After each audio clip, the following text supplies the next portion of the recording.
Hey, Media People podcast listeners. If you enjoy the podcast, then you're going to love our newsletter, appropriately named the Media People Newsletter. Delivered right to your inbox, each edition is a mix of original and curated content designed to feed your curiosity while aiding in personal development. On top of more podcasts, we'll connect you with articles, interviews, and industry events. Subscribe at mediapeople.ca/newsletter or go to mediapeople.beehive.com. That's BEEHIIV. Thanks for listening to the Media People podcast, lively and insightful chats with the people who power the media industry. I'm your host, Victor Genova. For more episodes, you can go to mediapeople.ca or subscribe wherever you get podcasts, including youtube.com/@mediapeoplepodcast. Views expressed by participants are personal. Brigitte Sachse is the founder of B Video Production, a digital video producer specializing in branded content. But securing content production budgets from clients such as the Toronto Star, Accenture, and the Royal Bank of Canada is a bit of a 180 from her early work. Before founding B Video Production, Brigitte's career focused on providing public and private financing for documentaries, TV shows, and feature-length films. This included reviewing grant applications for the Canadian Media Fund and the National Film Board of Canada, and advising private media lenders on which TV shows and movies to invest in. Brigitte Sachse stops by to chat about her nomadic childhood, cleaning kennels, why she studied business and French literature in university, a career in public and private media financing, and the founding of B Video Production. B Video Production, as the name suggests, is a video production company, and B stands for Brigitte. That's me, so B Video Production. And my role as the owner is probably not that different from most small business owners. Kind of got to oversee everything. Chief cook and bottle washer, as they say, and surround myself with people that can do the things that I can't do. Brigitte, thank you so much for stopping by today. Let's go back to the beginning. Where are you from? I've always found that a tough question, Victor, because my family moved around so much when I was a kid. When people say, where are you from? I guess I can just honestly say Canada, because then we moved around a lot in the various provinces.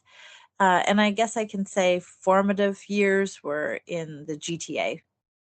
What was the most interesting place you lived in? Because I think, if I heard you correctly, you said that you've lived in other provinces, correct? Yeah, always just when I was a kid. But I think it was interesting to sort of see the way people lived in different provinces. I think most interesting would be Quebec, because I learned French and I was immersed in sort of a French culture at a young age, which I think has served me really well. I can still speak passable French. I would have thought with a last name like Sachet that you were French already. It's funny. You'd have to ask my grandpa. That's also kind of an interesting story, but it's a German last name. And he changed the pronunciation and added an E at the end. So like it would normally be Sachse, and he added an E and decided just to start, for his kids' sake, that it would be pronounced sachet. So he thought it would. Don't ask me, but that's the family story. Did he emigrate then to Canada? Because that's something a lot of European immigrants did back in the day. Was they'd come to Canada or they come to the United States, and I guess they kind of anglophied their name a little bit. But I guess in that case, because you're in Canada and we have a strong Francophone population, he decided to go that route.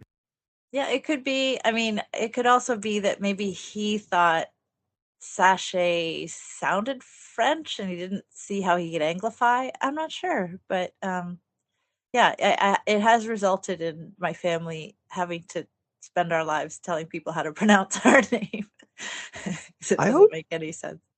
I always ask my guests what their interests or hobbies were growing up, and I want to ask you that question, but did you find that they shifted from where you lived? Like you found that there were different things that you could take up living in Quebec versus different parts of the GTA or other provinces? I was really a child of the 80s and rock on. So was I. Yeah, right? Yeah. So, I mean, my interests and hobbies basically were just being outside, that whole thing about come home when the lights come on and that type of thing. That was my life. We didn't have a lot of organized sports or, we just kind of hung out and it was really fun. And if we wanted to play hockey or skate, we'd go to the skating rink and do so, or play soccer. very active, but just not organized. So I think and that didn't change depending on the province. I think that's how I became so adaptable is I'd kind of just join the kids playing soccer or whatever and mix in that way. Hide and seek. I don't know if you remember that when you were a kid, but that Oh, was very popular. I remember hide and seek. So Yeah. did it become easier for you to make friends as you moved around because you were hitting the reboot button or your parents were hitting the Mm, reboot button on you or your friend group every time you moved? So yeah. did that start off as a challenge and something that got easier as you went along? I think so. Yeah. I think so. I think I saw it as a, an opportunity a bit to reinvent myself and I mean, parts of me didn't like it, but parts of me started to embrace it. And I guess I started to realize that change in general, I guess a theme of my life is that change is generally pretty good when for things like that. You know, there are some negatives, but usually growth. So I wasn't by any means, I wasn't traumatized or anything, but and we didn't move like every 6 months, but we'd move maybe every 2 or 3 years kind of thing. Why do you cite Dolly Parton and your Oh, maternal grandmother yeah. as the biggest influences growing up? Why wouldn't I? Everything I know about Dolly Parton is very recent and it's coming from Miley Cyrus interviews. She's an inspiration because for me, because one of her secret weapons is that people underestimate her and they think she's kind of a dumb blonde. And I have a feeling that she's extremely intelligent and um, has managed to navigate her way through whatever it is, 60 years of a career, uh, being, as they say now, authentic. But I think she was like that before there was such a word. I think she's lived a very authentic life. I think she's, yeah. So I like her as a human. I like her music too, but not. I'm not a huge country music fan. It's more how she lives. She's also super feminine, but also super powerful, and I kind of like that too. Like that she can do both things. She's Yeah, done a great job of staying relevant. Like that's for yeah. sure. Because when you're in the music industry and you make it big, you seem to get, I don't know if typecast is the right word for it, but you Mm. kind of get pegged to a specific era and that's it. And so, you know how it goes. Sometimes you have your 15 minutes of fame, you're a one hit wonder, maybe you get a couple of albums, maybe you get a comeback, but you don't really diversify into other things like she does, like she jumped into film and so forth. So Yeah. that's what I would say about Dolly Parton is that she has definitely managed to stay relevant for all these years. Yeah, totally agree. Irrelevant and yet not reinventing. Like she still stayed true fundamentally to who she is as a person and her beliefs and that and kind of rode all that out too. So if there was a time when she wasn't as popular, she didn't change who she was. I just I yeah, she seems like a who knows what she is in real life, but she seems like a really good person. And your maternal grandmother. Oh, she was just a great lady. She was a hard worker. She was smart. She had her own business as well. At a time, when it would have been much, much harder than it is for me. She was kind and um, yeah, she's a great lady. Well, she's gone now, but she was a great influence. When I ask my guests what their first job ever was, usually one of three Hmm. things comes up. Usually fast food, babysitting, or retail. Yeah. How did you find yourself cleaning dog kennels? Because this is a first for this podcast. Well, okay, so the reason why is because I was always have been and always will be. I just love animals, and in my mind as a kid, I always wanted to be a veterinarian because I thought that was a way to spend my day with animals and get paid. And so in my kid brain, I thought, well, what's an entry level position? And I thought it would be cleaning kennels because it was near dogs. So that's why I got that job. So I would take the bus to a dog kennel. And it was awful. It stunk and was not fun, but yeah, I don't know. I thought that was an entry level position to a career like that. Why did you choose to attend Western University and why did you study French literature and business? Yeah, so it's not the best answer. I think I was following a boyfriend. I don't know. And it was a good school. I was still finding myself. So, um, I tried a lot of different, I enjoyed university because I tried a lot of different courses. So economics, business, French, but also anthropology, all sorts of interesting calculus. Like I just tried different classes just to see what I was strong at and what I liked. And I guess I just kind of landed with French because I had, learned French when I was a kid, so it's easy. And then business, I just always liked business, so those were good.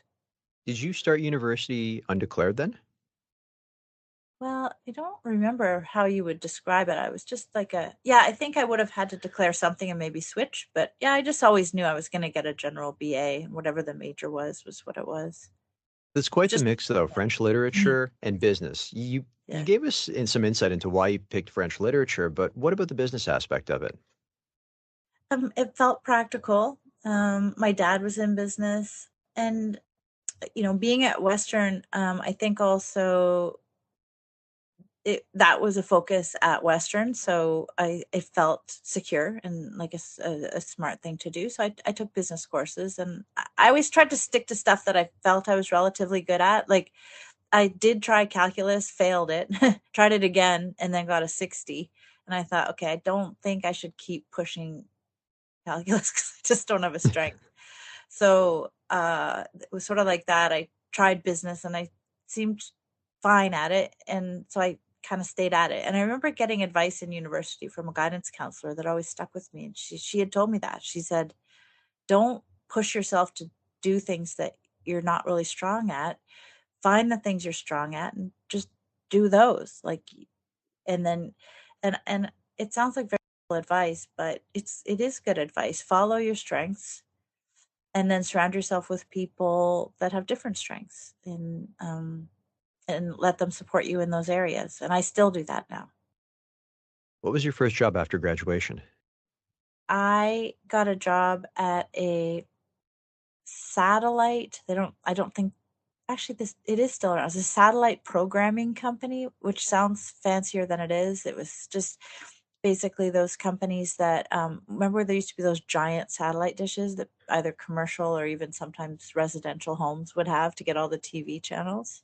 There was a rich kid I went to elementary school with, and he had it. It took up part of his backyard, and thank God There they you were go. wealthy and had that kind of backyard. But I know what you're talking about. Yeah. Yeah, that was the company. And I got that job because I just went back then there was just job boards. So I went to the job center, found and that was a there was a job there for I think it was office manager or something like that. And I was the only person that went over on the day that the owner was doing interviews because there was a giant snowstorm and I was the only one that showed up. And he wasn't even there. And I left my resume, soggy resume, and he called me right back and said, "I want to meet the person that came here in a snowstorm."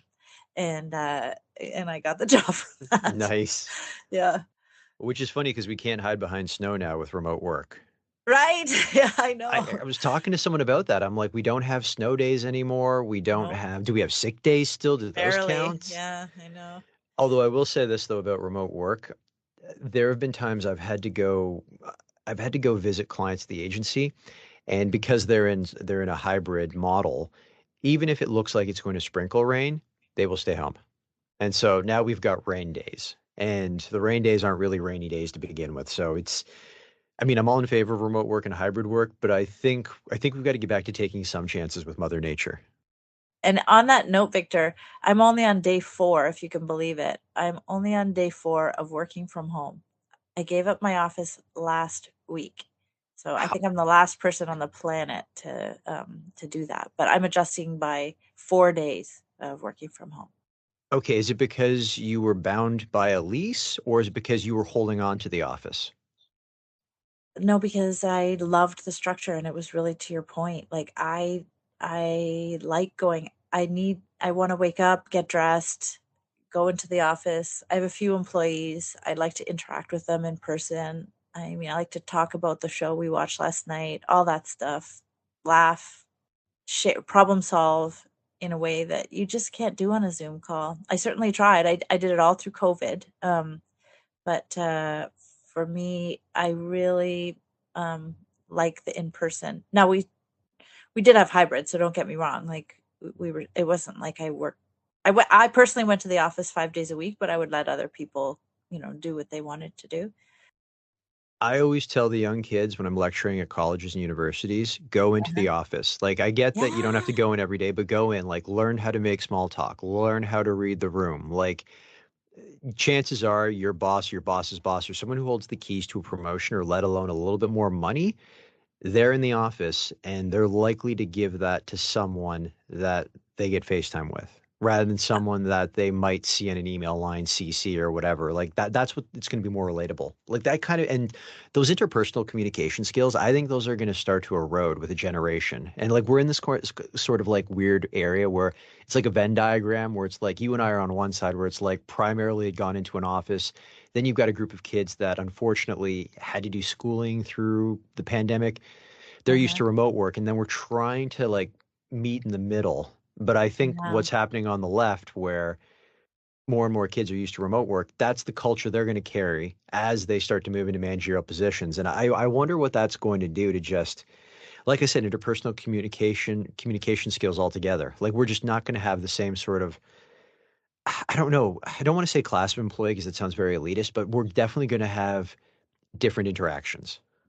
Well, and also not to mention, like, I'm sure you would agree, like, some of my oldest friendships are from people I met at work. I have Yes. friends that got married to people they worked with. Like, how does that work on a Zoom call? Like, how does Yeah, that, that's true. like, can you call somebody up on a Zoom call and say, I really want to bitch about my boss for 20 minutes. Can we have a Zoom call about that? Like, you can't do that stuff. So I'm more worried just from like a social, like society kind of like loneliness connection kind of thing. And so, yeah, we have a lot of interns. That's the other reason I have an office because they come in and I tell them, like, you can listen to my conversations. Like, it's this relatively small place. Like, if you hear anything, you hear me say something in a meeting and you have a question about it, ask me.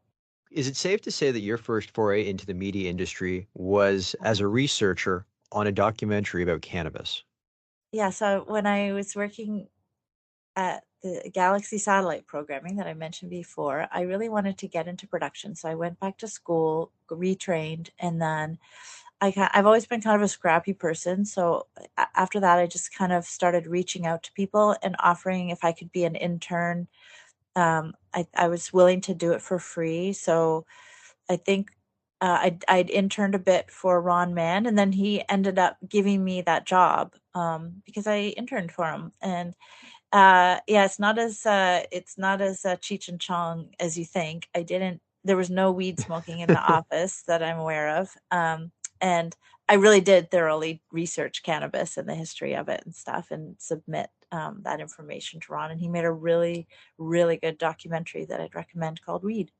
So from there, how did the job at CTV as it Mhm. was a business analyst, right? Or was it a revenue analyst? How did that come about? So that was life because I loved that job with Ron Man. It was so glamorous. His office was so cool. He was so cool. I remember he wore different shoes every day, like one on each foot. Like he was just the coolest guy. Hold on, And before you go any further, yeah, who is Ron? Like for the Ron audience, Man. who is Ron Mann? Oh, Yeah. oh, Google him. Google him, please. Good. He's a Canadian doc filmmaker. He's still making stuff now. Made some extremely cool long form documentaries, like feature length documentaries. Fantastic. Um, Mostly created through archival footage, humorous, diving deep into all sorts of interesting topics. Yeah, great, great, great, great.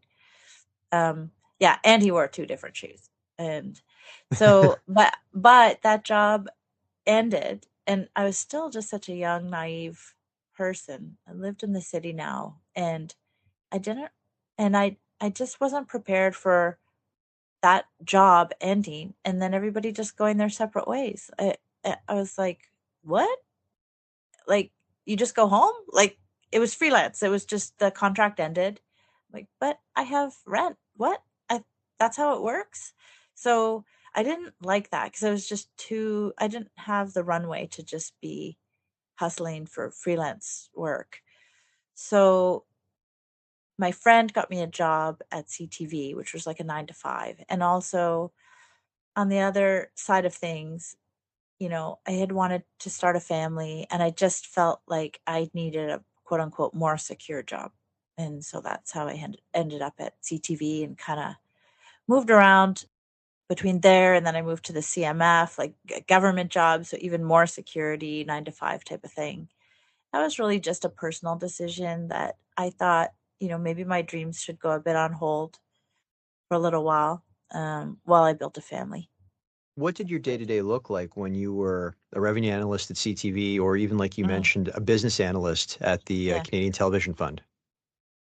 A lot of spreadsheets, a lot of spreadsheets, a lot of meetings, and basically what I guess the similarities would be analyzing things. So at CTV, we analyzed ratings. So we would try and help the sales team come up with projections for how a different show they could build a case for how they could sell the ad time for a show. So we would do analysis of shows. And that's a very And stressful thing to do. I've worked with people who do oh that, yeah. especially if you get stuck with a brand new program.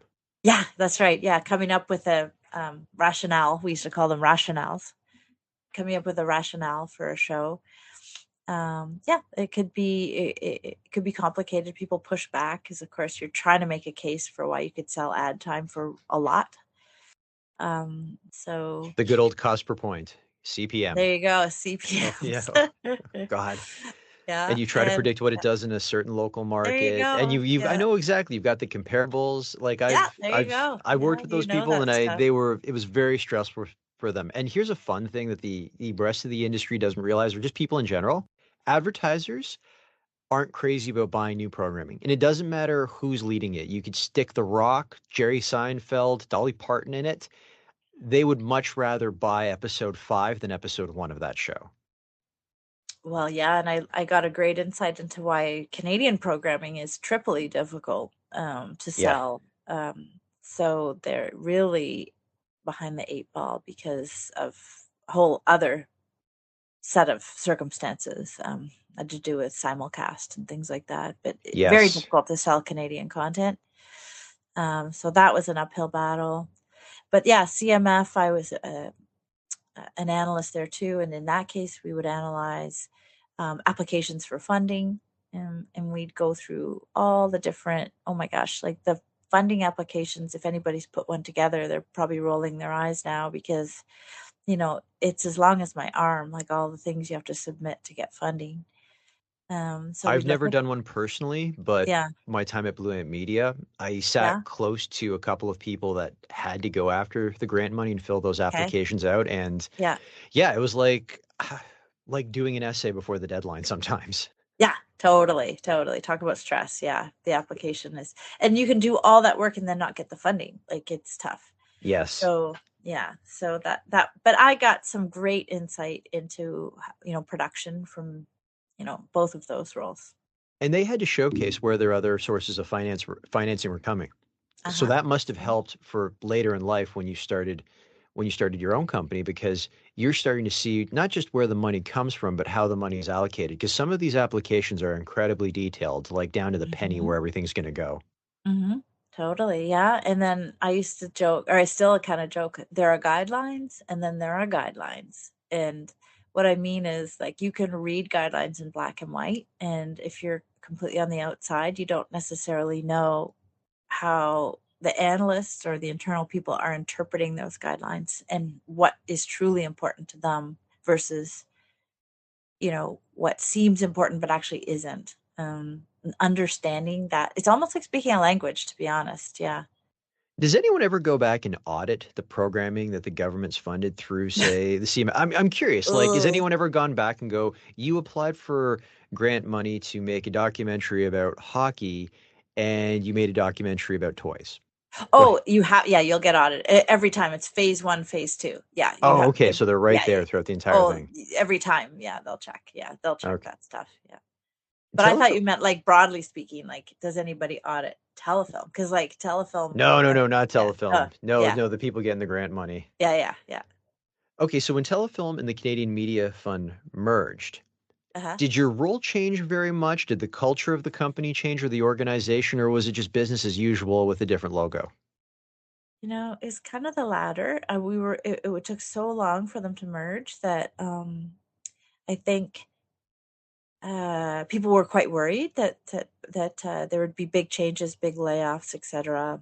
Um, or maybe it would be spell the end of everything. But in the end, the merge was basically it was to save. I mean, it makes sense, right? Like telefilm, as the name suggests, is for feature films, and CMF is pretty much everything else but feature. So media, TV, apps, all that stuff.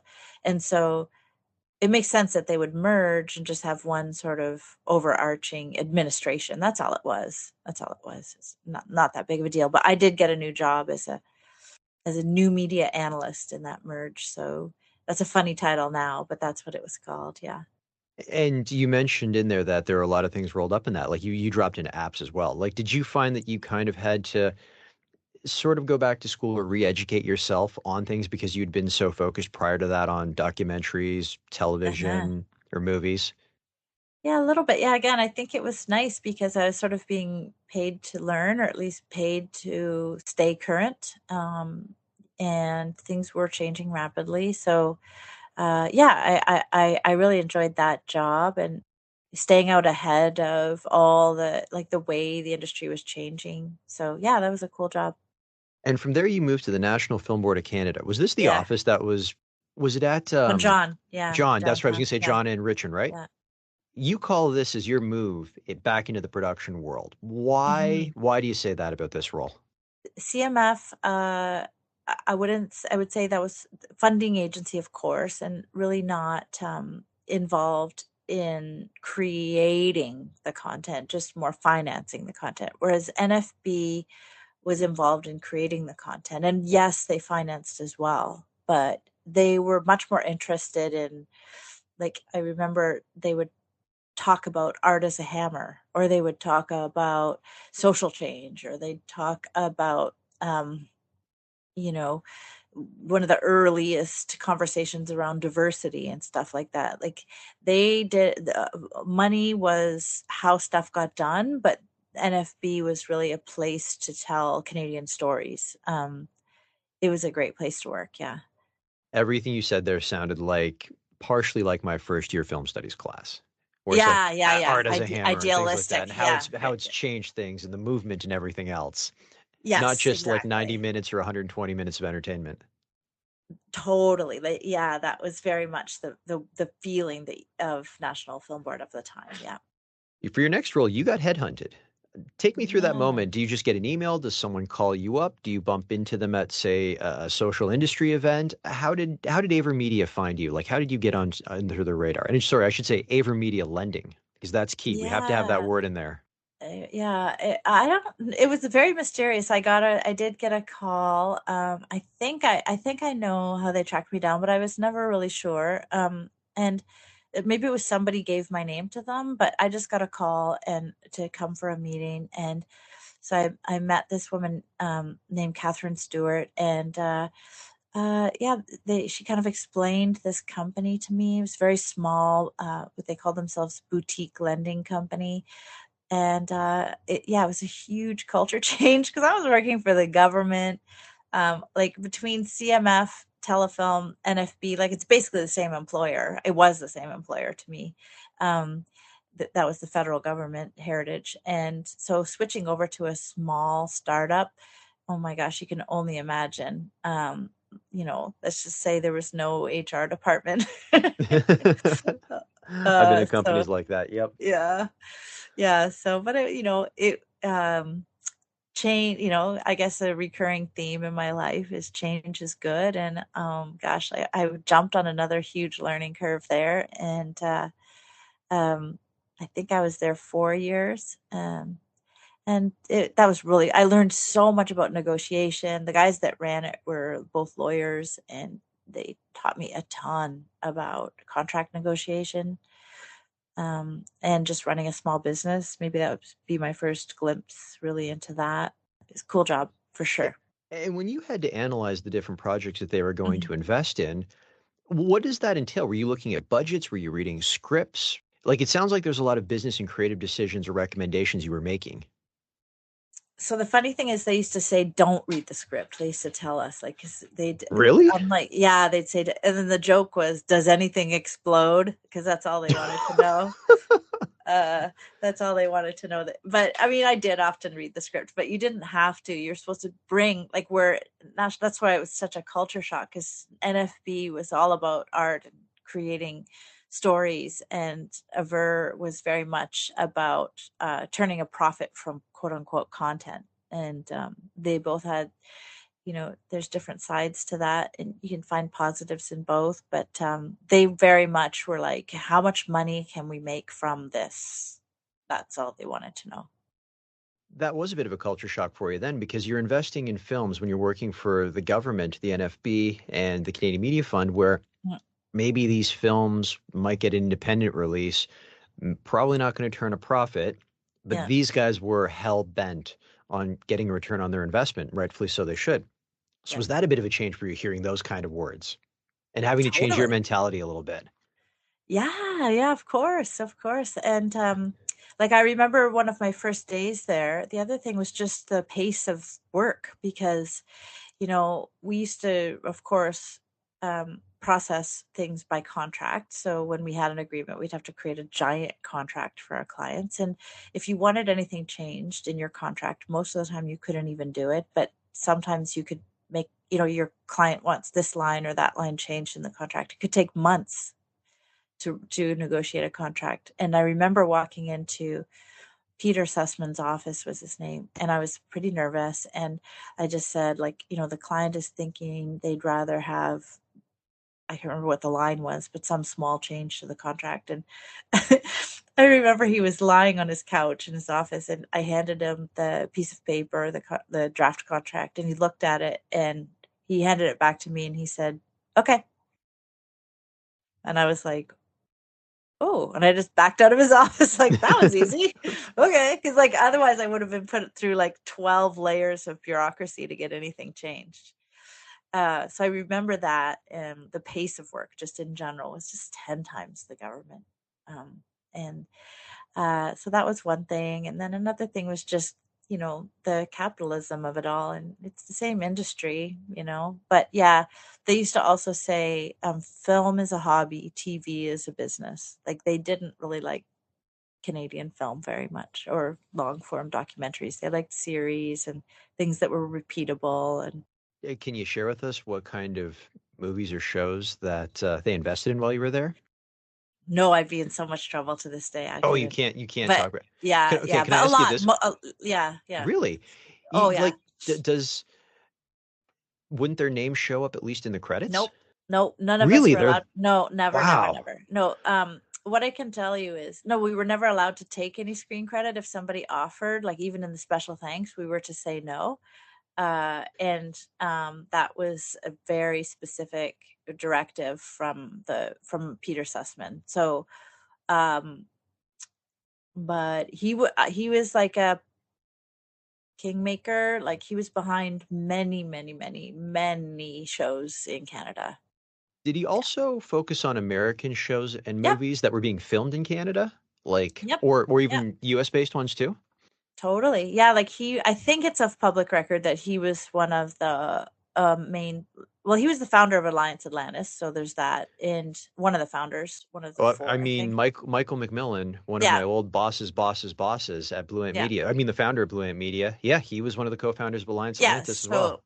So Peter was his partner. But Peter was the California, like he went to the States, and he was the one behind CSI. So yeah, Yeah, American stuff at the highest level. Yeah. I think there's an award. I think it was an Emmy award. I think it was in the lobby at the old Blue Ant Media offices, and it was for CSI because Yeah. because that was one of the things people would talk about too. Anytime they were introducing the company at like agency events, they'd be like, "Oh, I could be making this part up about the Emmy, but like he's was on CSI and everything else." But yeah, that's man, Yeah. that would be fun. It's so strange though that you wouldn't want some sort of credit because you hear stories about how deals will fall apart where simple things like the actor's name isn't somewhere on the poster or they don't get the Yeah. also starring credit. So it's just strange to hear on the other side that they're happy to invest, they're happy to cash the checks and make their money back, but they don't want to be seen anywhere. That's correct. And I learned that's a very interesting discipline that I still to this day, like, who cares? Like right now I have a short doc that I'm producing and there's conversations around who's the executive producer, who's not. Like whatever you guys want, it's fine. It doesn't matter to me at all. It still doesn't matter to me. And it's funny how we just sort of have this fixation on credit. That when you liberate yourself from that, you can get a lot done, a lot, and move on to more important things. We're going to take a quick break. Enjoying this episode? Of course you are, or you wouldn't have made it this far. Complement your listening experience by subscribing to the Media People newsletter at mediapeople.ca/newsletter or at mediapeople.beehive.com. It's a mix of original and curated content designed to feed your curiosity while aiding in personal development. On top of more podcasts, we'll connect you with articles, interviews, and industry events. Subscribe at mediapeople.ca/newsletter or mediapeople.beehive.com. So it sounds like you were having a great time at Aver Media Lending, Mhm. but Mhm. what brought you to RTR Media? So they sold Aver to a bank. So Bank of Montreal bought. So it's now if you get media loan from BMO, the origins are Ever Media.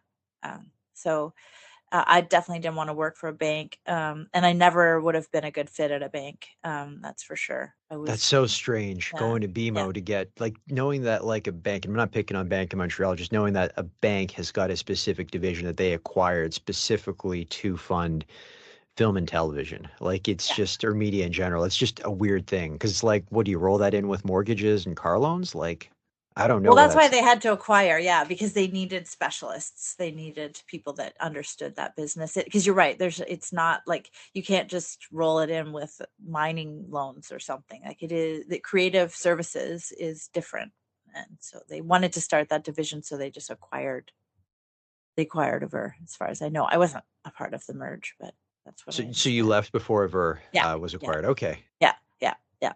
And then I went to RTR, which was also like very much a bit, well, I'd say a bit of a culture shock because it's the first time so Kit Redmond at RTR, very strong, kind, yet powerful owner. So I got to see how she ran her business, which again was so different from Peter and Brad. Oh my goodness. But also successful. And yeah, I started to really start to crystallize what it meant to run your own production company by watching her do it. And basically watch her do it in a way that I thought I could do it. And in a way I wanted to do it. I don't want to go back to Dolly Parton because it seems too simplistic, but there is some sort of like feminine energy about certain types of power, like, and Kit had it and Dolly Parton, but it's just sort of this gentler way of getting people to do what you want, if that makes sense. Totally makes sense. So let's bring everything full circle. Hmm. B video.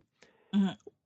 You'd already suggested that the idea of going out on your own had been lingering for a bit. At what point do you say to yourself, if I'm going to do this, now is the time? Like, when did you feel confident and comfortable enough to make that jump?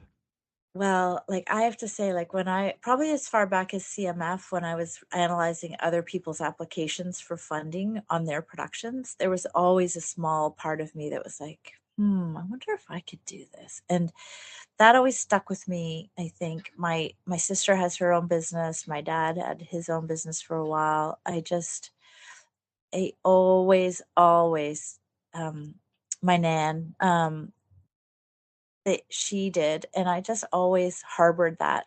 And then I got to RTR, and what happened was I actually had a health scare. It turned out fine, but there was a period of time, like probably 3 or 4 months, where I was really sick, and then eventually had to have surgery. And then when I recovered from the surgery, eventually to get back to 100%, but still it was a long story, but it could have been, I could have died.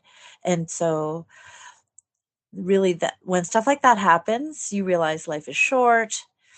And I remember distinctly thinking the weight of regret would be heavier than the fear of failure.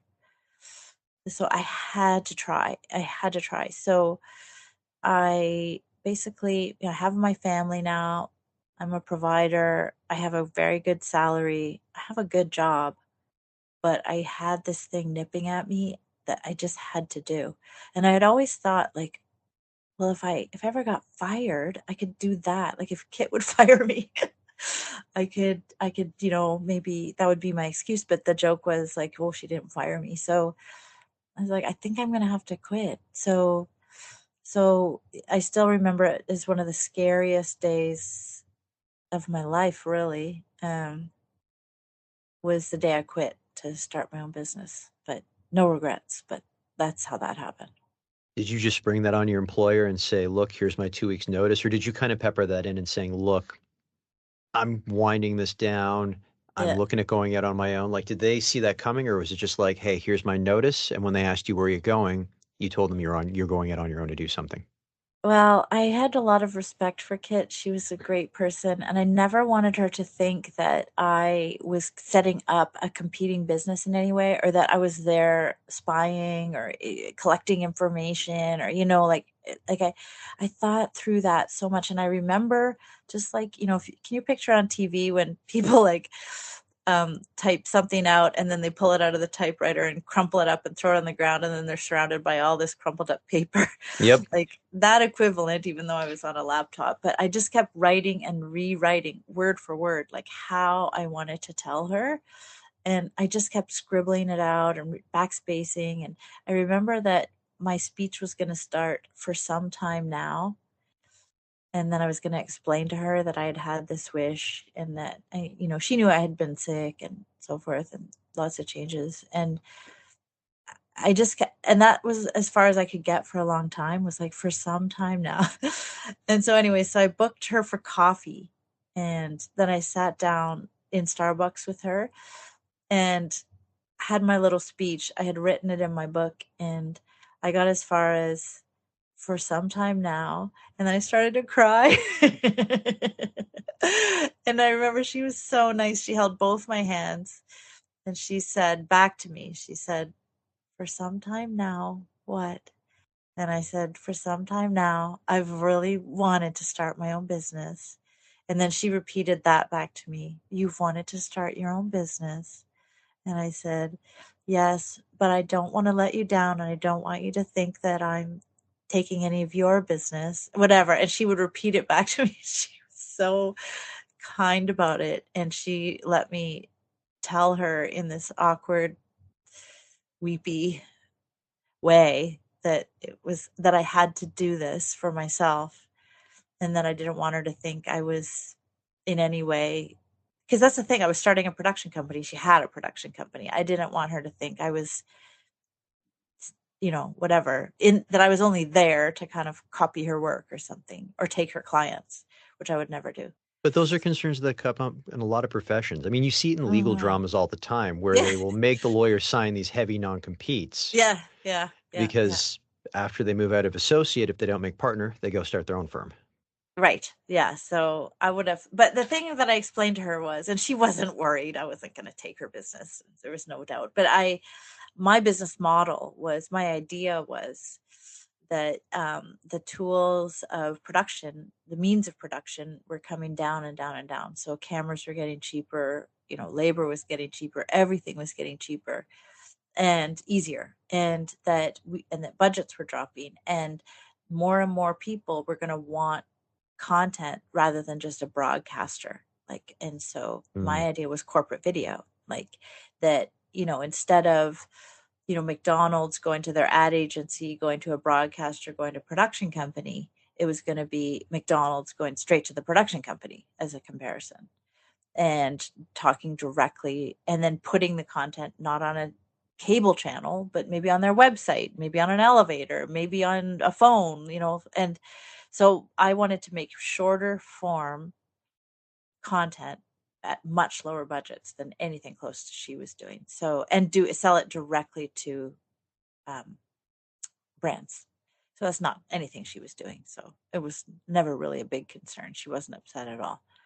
But that's what I've been doing. That's what I've been doing now for almost 8 years. That You, is the full circle. Yeah. You talk about the conversation you had with your previous employer, but what about the Mhm. conversation with your family? Because you touched Mm, on it earlier that you were in this very solid job. You were making yeah, a very good salary. Like things yeah, were going well. How do you yeah. just sit the family down and go, okay, it's going to be a little bit financially tighter. It's going to get better, probably even better than it was before, but there's going to be a bit of storm before there's the calm.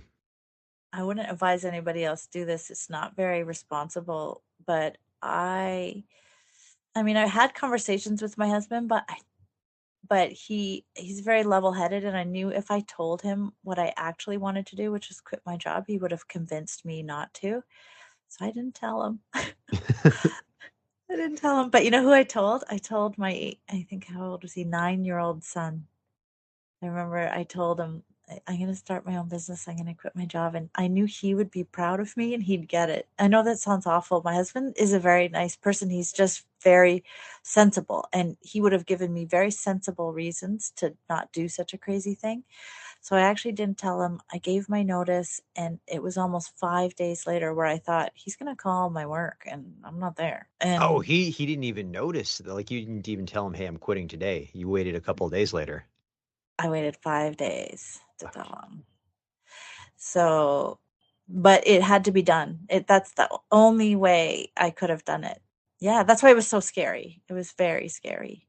Because we had 3 kids and a house and a mortgage and bills and all that stuff. And it didn't make a lot of financial or practical sense. Like I could have been easily persuaded not to do it, but I knew if I didn't, at this point in my life, I would grow resentful. And I knew I just had to do it.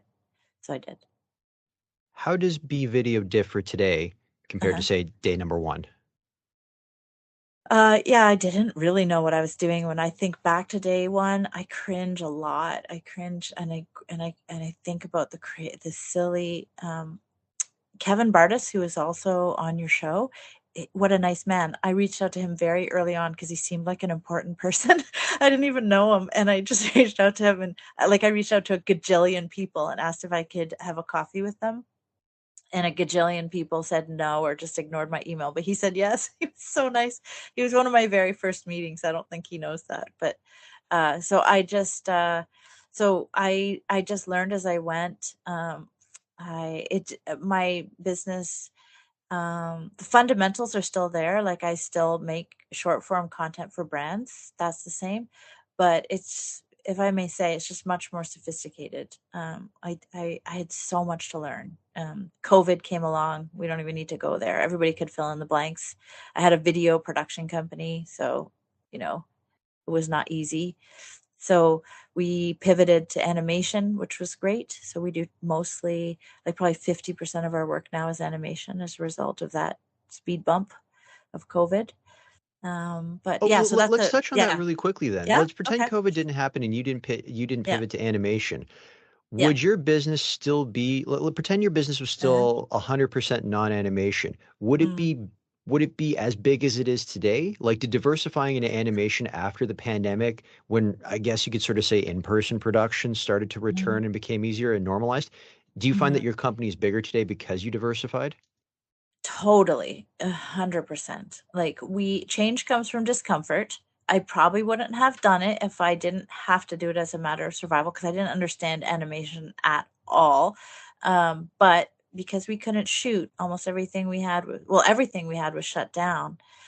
The only thing we could do was animation. So I was going to use a swear word, but I effing had to learn or I couldn't feed my family. So I learned a few friends showed me certain things, like what a storyboard was, like basic stuff, like animatics, like, all sorts of stuff. And so, yeah, and now we're so strong because, as I'm sure you're aware, like most video stories have components of animation and live action in almost every single one. And given remote work is what it is, being able to do animation, we can work from anywhere. We don't need to shoot. Like, yes, much stronger company as a result of that. Bridget, this has been a fantastic chat. Are you ready for rapid fire questions? I'm totally ready. Hit me up. The production you are most proud of? Probably The Nature of Design, which is a doc series that we've just recently delivered for TVO. Your favorite movie? I recommend everyone see Jojo Rabbit. If Hollywood were to make a movie based on your life story, who would you want to play you? Oh my gosh. Well, I keep hearing Emma Thompson looks like me, so I guess maybe she would. Yeah. Or maybe Dolly Parton. That would be nice. My follow-up, if Hollywood were to make that movie based on your life story, what would you call it? Hustlin'. Your favorite book? East of Eden. Your favorite song? Definitely Let It Be by the Beatles. The best advice you've ever received? My dad once said to me, when someone says they have 10 years experience, ask yourself, is it 10 years of experience or is it 1 year of experience 10 times? Be the person that has 10 years experience. Oh, that's a good one. Right? My signature closing question, if you weren't in media, what would you be doing and why? Well, I guess I'd probably be working with animals in some way, shape, or form. I still do love them. Bridget, this has been a fantastic chat. Thank you so much for your time. Awesome. Thank you so much, Victor. It was fun.